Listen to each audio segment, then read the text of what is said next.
अस्सलाम वालेकुम everyone, this is your teacher Maryam. कैसे हैं आप सब? उम्मीद है बेहतर होंगे, ठीक होंगे। अल्लाह ताला आप सबको खुश रखे। जी, आज हमने स्टार्ट करना है डिस्कवरी ऑफ न्यूक्लियस। कल हमने पढ़ा था discovery of electron, proton, neutron. अब है discovery of nucleus.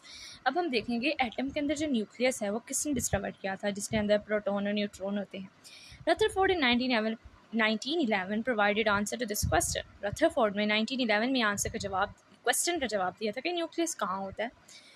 He carried out a remarkable experiment in which he hit a stream of special type of particles to a very thin gold foil. उसने क्या किया, एक ना लकड़ी gold का बना हुआ फॉइल लिया, जिस तरह एल्यूमिनियम फॉइल होता है, इन द सेम वे इसने गोल्ड फॉइल लिया था। ठीक है, काफ़ी अमीर बंदा था।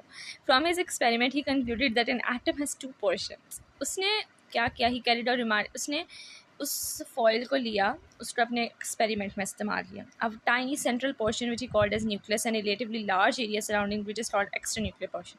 अच्छा, इन्होंने ना न्यू बुक में ना बिल्कुल भी सही तरीके से नहीं बताया उसने क्या किया था। मैं आप लोगों को वैसे थोड़ी सी हिस्ट्री बता देती हूँ ताकि याद करना आसान हो।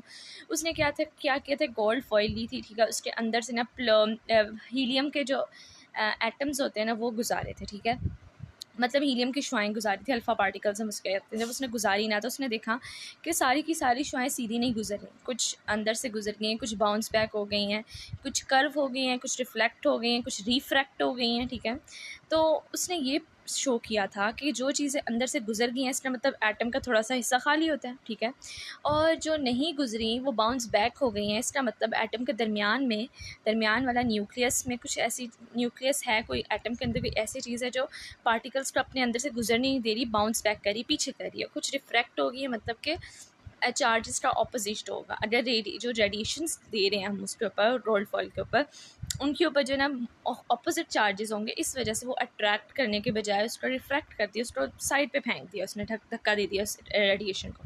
तो इस तरीके से पता चला था कि न्यूक्लियस अंदर से एम्प्टी नहीं होता, बल्कि उस एटम अंदर से एम्प्टी नहीं होता, बल्कि उसके अंदर न्यूक्लियस होता है। न्यूक्लियस के अंदर प्रोटॉन और न्यूट्रॉन होते हैं।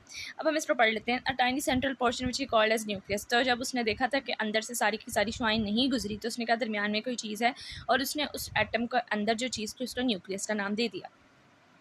And a relatively large area surrounding it, और इसके इर्द गिर्द काफ़ी एरिया था जिसने न्यूक्लियस को घेरा हुआ था, which he called extra nuclear portion, उसने उसको कहा एक्स्ट्रा न्यूक्लियर पोर्शन।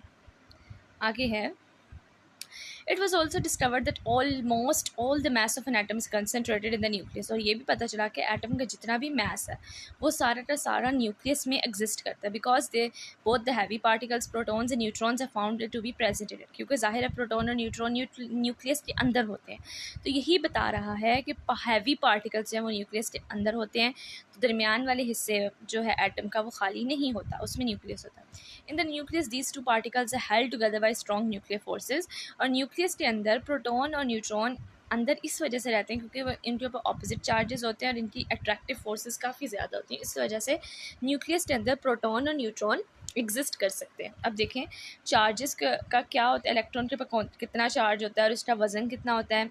इलेक्ट्रॉन के ऊपर -1.6002 मल्टीप्लाई 10⁻⁻19 कॉलम चार्ज होता है इलेक्ट्रॉन के ऊपर। मैस होता है 9.109 मल्टीप्लाई 10⁻31 किलोग्राम। और प्रोटॉन का चार्ज होता है +1.6002 मल्टीप्लाई 10⁻19 कूलम।